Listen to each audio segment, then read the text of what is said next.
Beloved, there is no, even Jesus abided in his own company. You need to find your company. And if it's all nations, God bless you. But you need to understand that God put us in spiritual families for our own protection. It is the wisdom which came from above. And so today my main message is going to be about interesting facts about God's heavenly wisdom, even the wisdom of Christ. Because the wisdom of Christ is that which allows there to be advancement for his kingdom. Luke chapter 9 verse 51. My main verse. And it came to pass that the time had come for him to be received up. He steadfastly set his face to go to Jerusalem. Luke 9:51. The wisdom from above leading Jesus allowed him to know where next to go. In Luke 9:51, Jesus is with his disciples, and the Bible says when the time came, he set his face to go to Jerusalem. There are certain breakthroughs, there are certain answers to prayers which are at only specific locations. When a Christian does not operate with the spirit of wisdom, they refuse to have a vision. Habakkuk 2 verse 2. You must write down the vision so that they who see it will run. Most Christians are very slow. Our inability to catch things early is one of our greatest disadvantage. By the spirit of wisdom, he will begin to instruct you to write things down. I don't know about you. Most of my sermons comes by hearing whispers in my ear, and it comes just by a statement.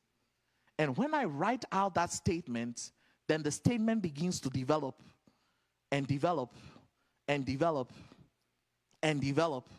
What am I saying? There are times where you think you understand a vision, but don't write it down. Habakkuk 2:2 verse says that, write the vision down, for it will speak to you.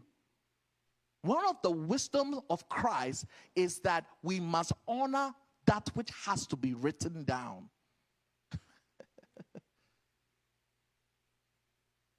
Because when you go to work, as part of your written down contract, you're supposed to show up to work at 8 a.m. Beloved, do you get to work at 9? I don't feel like getting to work at 8. Today I want to get to work at 9. It's not part of the written contract.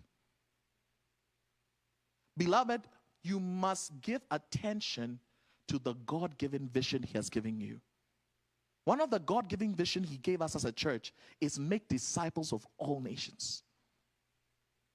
Every type of people, the poor, the rich, the old, the young, the black, the white, the Latino, the cream, the yellow. Which other colors are there?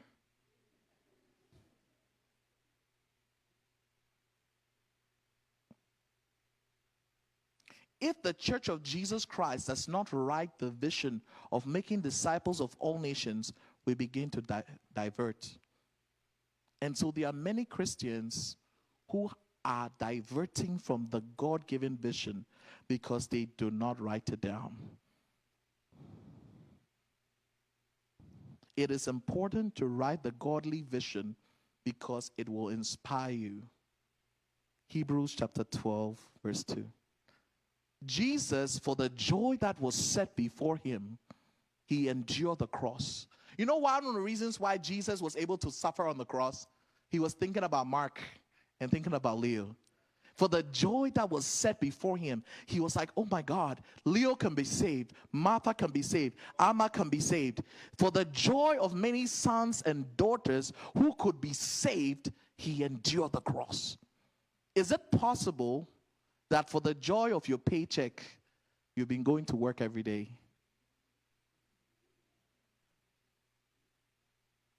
You look at the paycheck coming and you tolerate that boss. You tolerate long hours of working. If the church of Jesus Christ will set the vision God has showed him for his family, for his personal life, for his business in front of him, no one will ask you to do certain things. The vision will speak to you. The vision will create urgency. It will create excitement. When Pastor Steve is talking about the vision he has for all nations, I'm sitting there, I'm like, oh my God, I can't get ready. It's so awesome. Because the vision begins to speak. And because of the vision, he said, okay, this building, this wall must go. This must be done like this. This must be done like this. Without a vision, my people perish. Beloved, you need a godly vision to drive your home. You must have a godly vision to produce godly seed. Children who will not go astray. And therefore, you will put certain checks and balances in place. Amen. It is very important that the wisdom of setting the vision before us helps us to pursue things. Because our role is to wait in faith and endure hardship and press on as we wait to receive our reward. Oh yeah. I'm not going to heaven anytime soon as far as I'm aware. I'm not going. If the rapture takes place, fine, but I'm not going yet. And so for that joy of heaven set before me, I still have a couple of days ahead of me to work out my salvation in fear and in trembling. There are lots of Christians not working out their salvation in fear and in trembling because they don't focus on the joy that is before them. There is a heaven, there is a holy God who calls for consecration for his church. And if you set that before you and the alarm goes off at 4 or 5 to wake up and pray, you can't sleep anymore. Most of us are snoozing our way because the vision, the joy that is before us has faded. We can't walk the works of righteousness anymore because we've lost the focus of why we were saved. We were saved from darkness into his marvelous light to do the works of him who has called us. There are lots of Christians who do not do anything in church.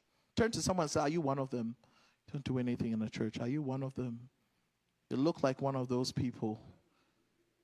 You've been saved for good works, but you're not doing no good works. Where are your good works? Jesus will expect on Judgment Day that we have good works to show. Where are the good works?